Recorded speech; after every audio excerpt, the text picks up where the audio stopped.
Astaghfirullah. Alhamdulillah wassalatu wassalamu ala Rasulillah wa ala alihi wa sahbihi wa mawalah wa la hawla wa la quwata illa billahi wa ba'du.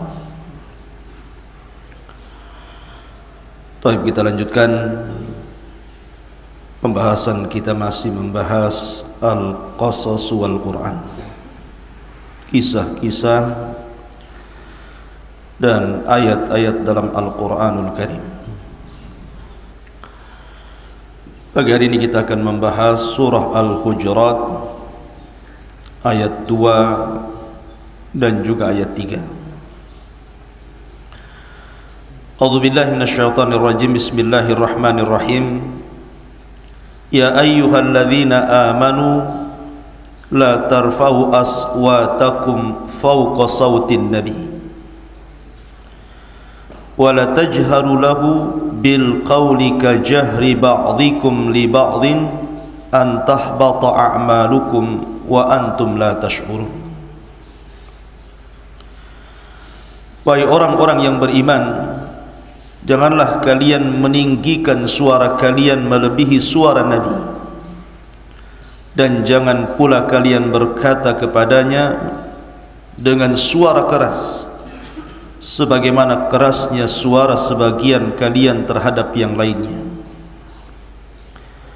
karena nanti pahala segala amal kalian bisa terhapus sementara kalian tidak menyadarinya. Innal ladzina yaghudduna aswatahum inda rasulillahi ulaika alladzina imtahana Allahu qulubahum littaqwa lahum maghfiratun wa ajrun azim. Sesungguhnya orang-orang yang merendahkan suaranya di sisi Rasul sallallahu alaihi wasallam, mereka itulah orang-orang yang telah diuji hatinya oleh Allah untuk bertakwa. Mereka akan memperoleh ampunan dan pahala yang sangat besar. Ayat ini turun kepada seorang sahabat Nabi sallallahu alaihi wasallam, Khatibul Ansar, oratornya orang-orang Ansar. Dialah Thabit ibn Qais al-Mushammas radhiyallahu anhu. Ketika turun ayat ini, kita tahu bahwa Thabit itu Khatibur Rasul, jubirnya Nabi sallallahu alaihi wasallam. Dia mampu menghafal banyak bahasa dan dia seorang pujangga hebat dan memiliki suara yang sangat tinggi. Begitulah seorang orator. Ketika kemudian turun ayat ini, dia merasa suaranya melebihi tingginya suara Nabi sallallahu alaihi wasallam. Maka dia pun kemudian masuk ke dalam rumahnya dan tidak pernah keluar kecuali hanya untuk melaksanakan kewajiban Allah seperti salat 5 waktu saja, dan tidak pernah hadir lagi di majlis Nabi sallallahu alaihi wasallam.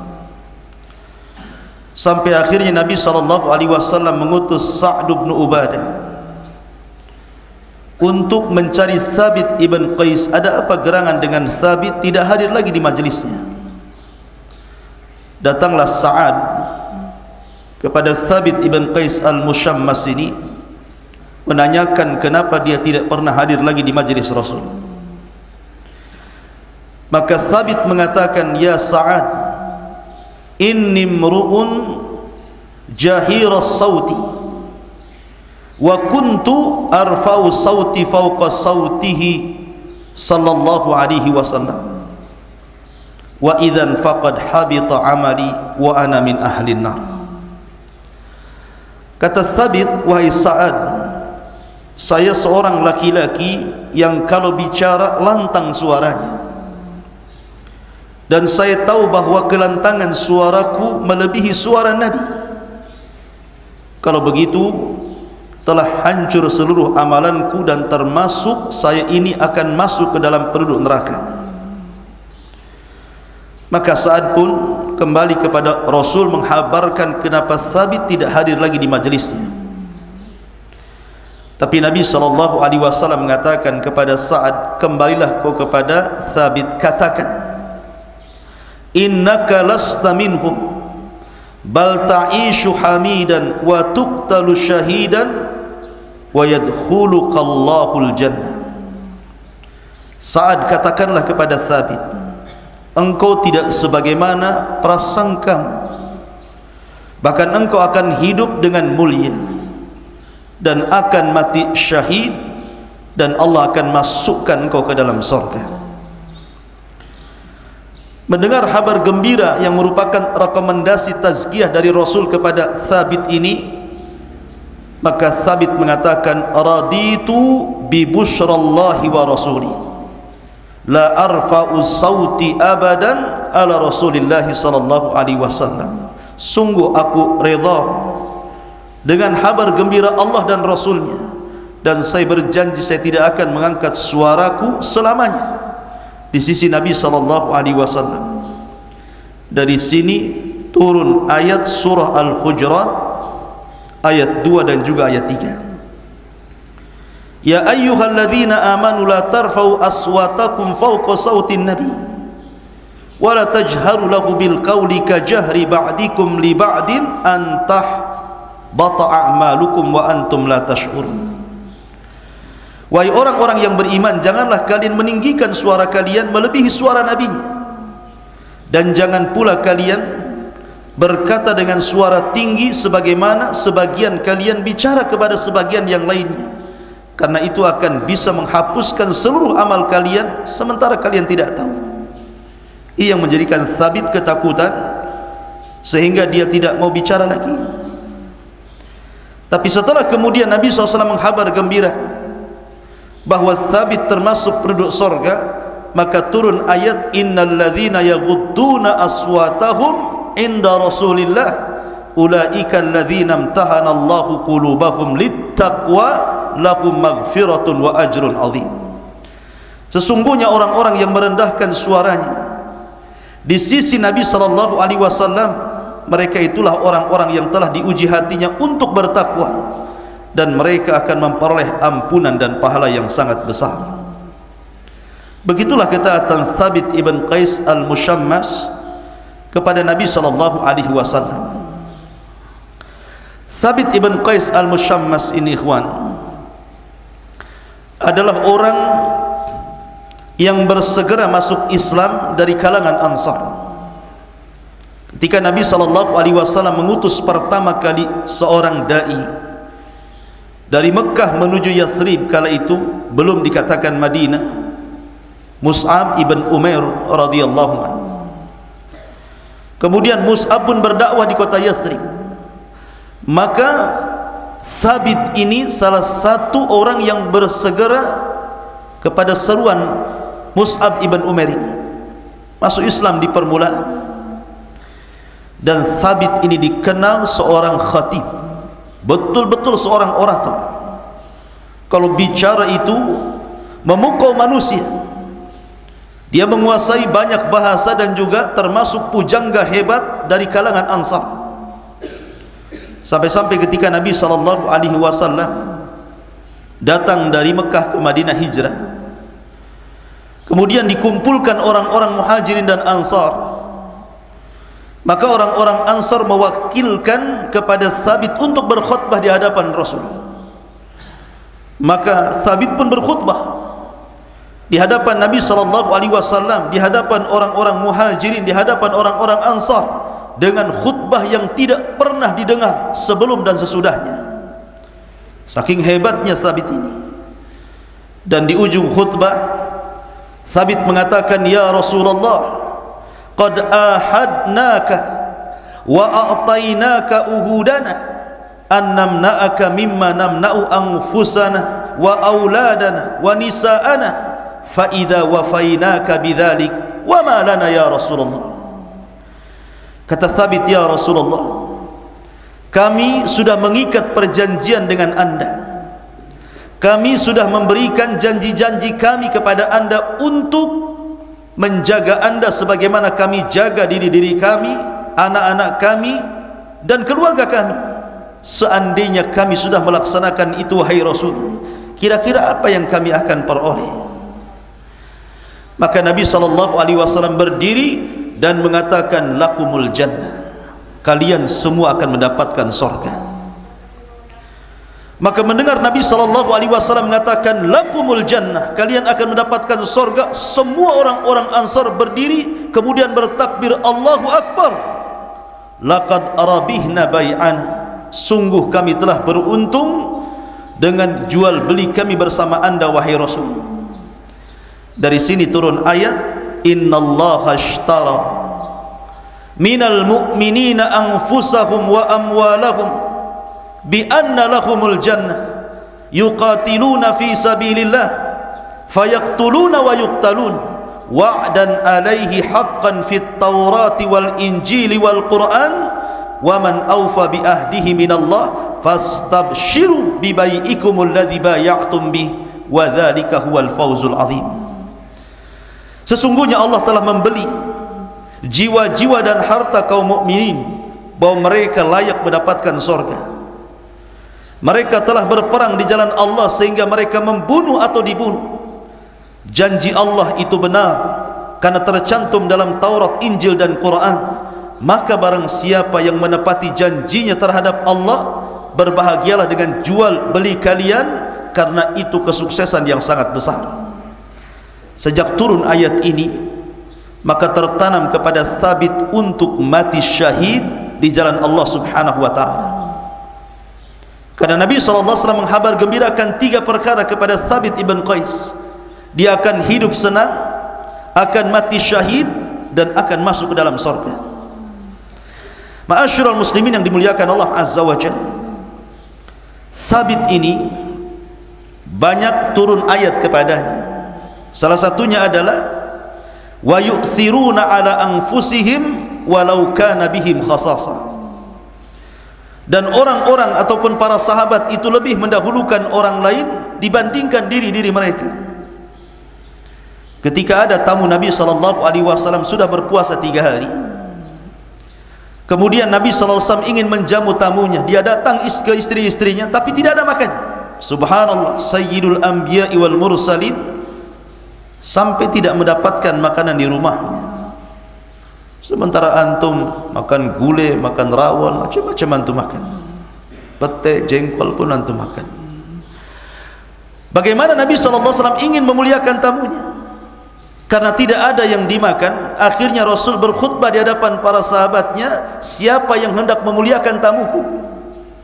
Tiba-tiba berdiri Thabit mengatakan, ana ya Rasulullah, saya wahai Rasul, malam ini aku jamu tamu. Pulanglah Thabit kepada istrinya dan keluarganya. Rupanya Thabit tidak melihat-lihat di rumahnya ada makan atau tidak, main nunjuk saja, saya wahai Rasul. Rupanya di rumahnya hanya ada 1 piring makanan, itu hanya untuk cukup untuk tamunya, sementara dia, istri dan anak-anaknya tidak ada makanan lagi. Tapi karena dia sudah berjanji untuk memuliakan tamu Rasul, dia pun mengatakan kepada istrinya, nanti kalau malam hari tamu Rasul datang, pura-puralah engkau membenahi lampu, dan pura-pura lampu itu kau rusakkan, kalau bisa gelap-gelap.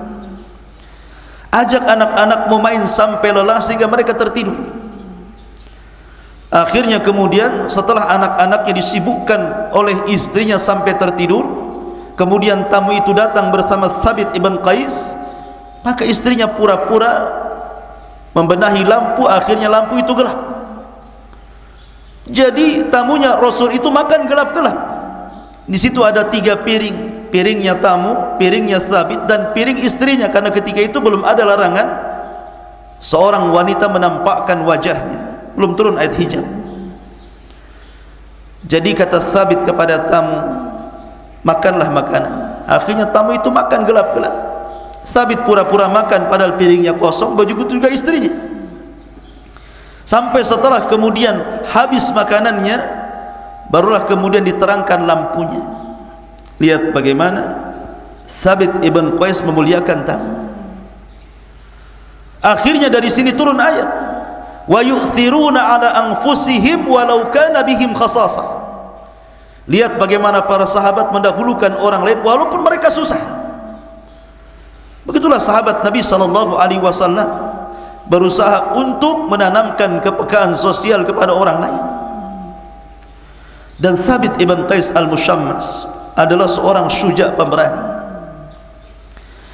Ketika Abu Bakar Siddiq radhiyallahu anhu diuji dengan banyaknya orang murtad di zamannya, bayangkan baru saja menjadi khalifah kaum muslimin, hampir seluruh kaum muslimin murtad kecuali 3 daerah saja, Mekah, Madinah dan Taif.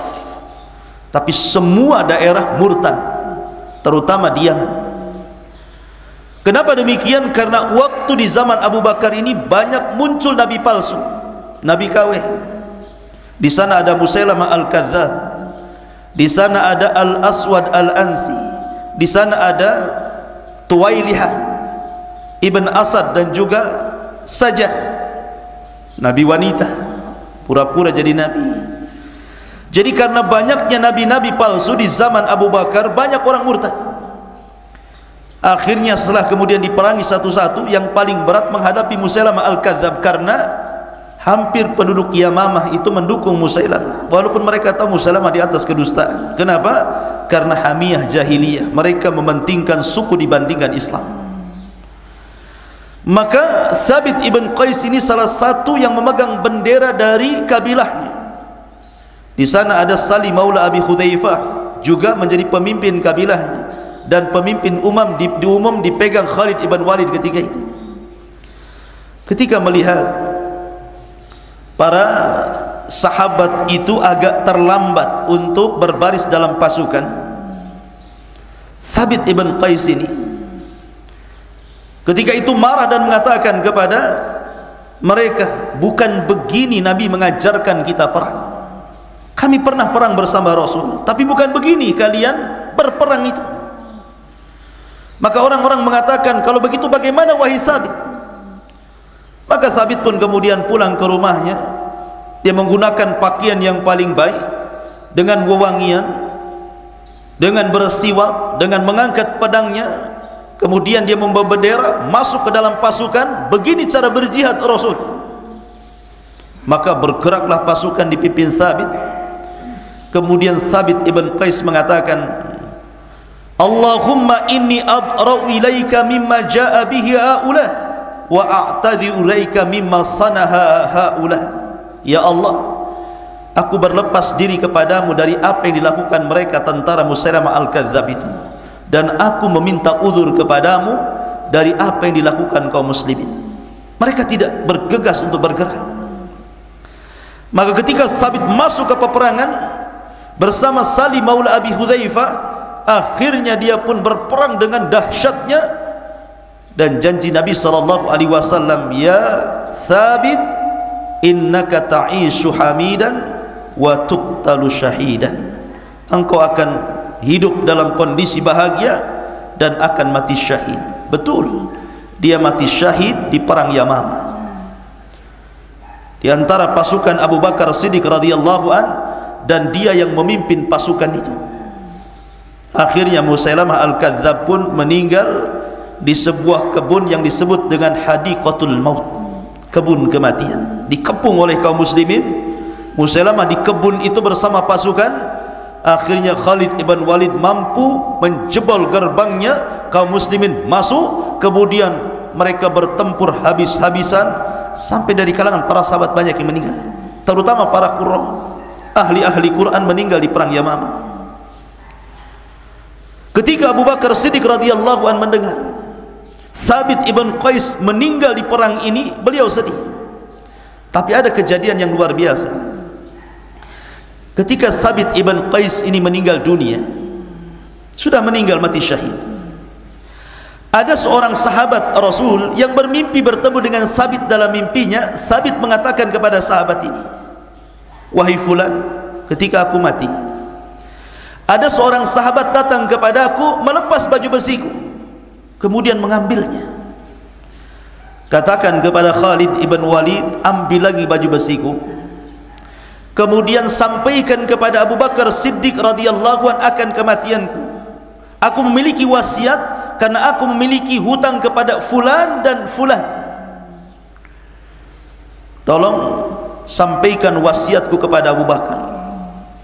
Sahabat ini tiba-tiba bangun, kemudian menyampaikan mimpinya kepada Khalid ibn Walid, dan Khalid ibn Walid menyampaikan mimpinya sahabat ini yang bertemu dengan Thabit kepada Rasulullah, kepada Abu Bakar Siddiq radhiyallahu anhu. Maka Abu Bakar merasa sedih dengan kesedihan yang mendalam, dan dia pun melaksanakan wasiat mimpi sahabat itu dari wasiat Thabit ibn Qais al-Mushammas. Dialah satu-satu sahabat yang berwasiat karena mimpi. Jadi mimpi seorang sahabat mendapatkan wasiat Thabit, kemudian Abu Bakar pun melaksanakan wasiatnya. Luar biasa ya. Ma'asyiral muslimin yang dimuliakan Allah subhanahu wa ta'ala, Thabit ibn Qais al-Mushammas ini ada satu kisah bersama keluarganya. Jadi Thabit ibn Qais ini punya istri cantik sekali, sangat cantik sekali. Namun Thabit ini wajahnya pas-pasan, kayak antum pas-pasannya. Jadi Thabit ini tidak terlalu ganteng, sudah tidak terlalu ganteng, orangnya pendek, sudah pendek hitam pula. Sementara istrinya itu orangnya cantik, bahkan termasuk ajmalu fatatil ansar, wanita tercantik dari wanita-wanita Ansar. Jadi kalau Thabit berjalan bersama teman-temannya yang ganteng itu, yang putih, dalam hati istrinya, jelek kali suamiku itu ya. Karena dia melihat ada sahabat yang ganteng masalahnya. Dari situlah pudar kecintaan istrinya kepada Thabit, karena selalu dibanding-bandingkan dengan laki-laki lain. Lah dari sini istri ini datang kepada Nabi SAW, karena sudah tidak cinta lagi kepada Thabit. Ya Rasulullah, aku tidak mencela Thabit agamanya. Kalau soal agama, Thabit itu orang yang paling takut dengan Allah, rajin salat malam, rajin puasa, rajin beribadah.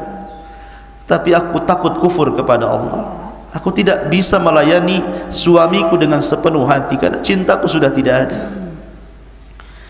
Maka Nabi SAW melihat itu, memanggil Thabit dan mengatakan, ya Thabit, istrimu datang kepadaku ingin minta cerai. Thabit tidak mau. Bagaimanapun istrinya, dia sangat mencintai istrinya, cuma istrinya tidak mencintai dia lagi. Akhirnya kemudian Nabi memberikan pilihan kepada istrinya Thabit ini untuk tetap menjadi istri Thabit ataukah bersikeras untuk meminta cerai. Ketika dia bersikeras untuk minta cerai, maka Rasul mengatakan kepada istrinya Thabit, ataruddina hadiqatahu, maukah kau kembalikan maharnya berupa kebun yang sangat luas itu? Kata istrinya, ya, saya akan kembalikan maharnya. Dari sini menjadi hukum fikih bahwa wanita yang meminta cerai kepada suaminya wajib mengembalikan maharnya. Nanti kalau antum sudah dewasa, sudah menikah, jangan pula maharnya yang remeh-remeh, nanti mudah dikembalikan. Mahar pula seperangkat alat sholat, bisa dibeli pasar tiban kampung sini.